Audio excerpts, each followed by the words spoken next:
तो दुनिया भर के चित्र तो मंदिरों में दुकानों में मिल जाते हैं, लेकिन उस वाणिज्य के स्थान में सबसे पहले उसकी पुरोधा का चित्र होना चाहिए। तो आपके पिता का तो मिल जाएगा, लेकिन परम पिता का दिखाई नहीं देता।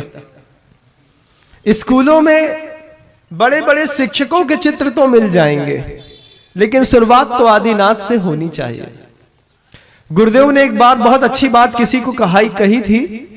एक बच्चे का पेपर क्लियर नहीं हो रहा था, सीए का लास्ट पेपर बचा था और लास्ट पेपर बार बार क्लियर नहीं होते होते उसको 8 साल हो गया। तो परेशान होकर के गुरुदेव के चरणों में आया और गुरुदेव से कहा कि भगवान 8 साल से लगातार मेहनत कर रहा हूं, सीपीटी एक बार में कर लिया, आईपीसीसी के दोनों ग्रुप एक बार में क्लियर कर लिए, फाइनल पेपर क्लियर कर लिया, ये लास्ट का एक पेपर, एक ग्रुप का सिर्फ एक पेपर बचा है, इसने 8 साल से परेशान करके रखा है, कोई उपाय बता दीजिए।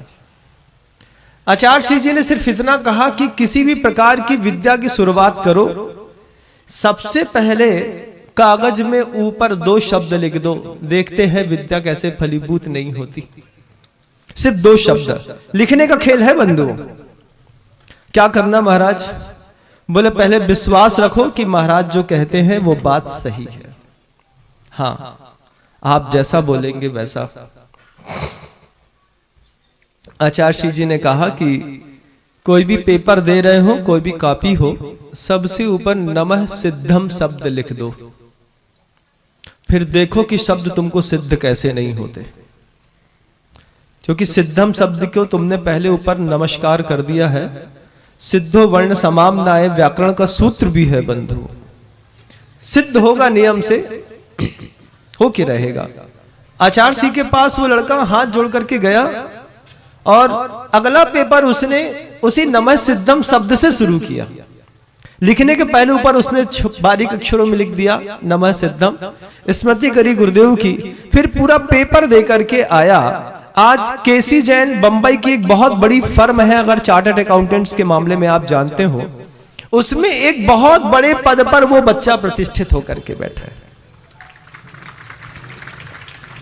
मतलब जो चार्टर्ड पढ़ना चाहते हैं, अगर उनको केसी जैन बंबई की फर्म में फैकल्टी के रूप में काम करने के लिए मिल जाए या फिर वहां पे इंटर्नशिप करके कुछ सीखने के लिए मिल जाए, तो आदमी अपना सौभाग्य मानता है। वो उस फर्म में एक बड़ी पोस्ट पर जाकर के बैठ गया, आचार्य श्री के अनंत भक्तों में शामिल हो गया। बोला भगवान ये शब्द अगर आपने पहले कह दिया होता तो मैं 5-7 साल पहले क्लियर कर लिया होता। बोले तुम्हारा प्रारब्ध ही नहीं था कि तुम गुरु के पास आकर के और गुरु से पूछते कि शुरुआत कैसे की जाती है। आज यह शब्द मैं जो आपको बता रहा हूं, आज दुनिया का हर बच्चा सुनेगा और शुरुआत वो करके देखे कि उसको उसके कार्य में सफलता मिलती है कि नहीं। मैं मानता हूं कि गुरुदेव की वाणी कभी निष्फल नहीं होती बंधु।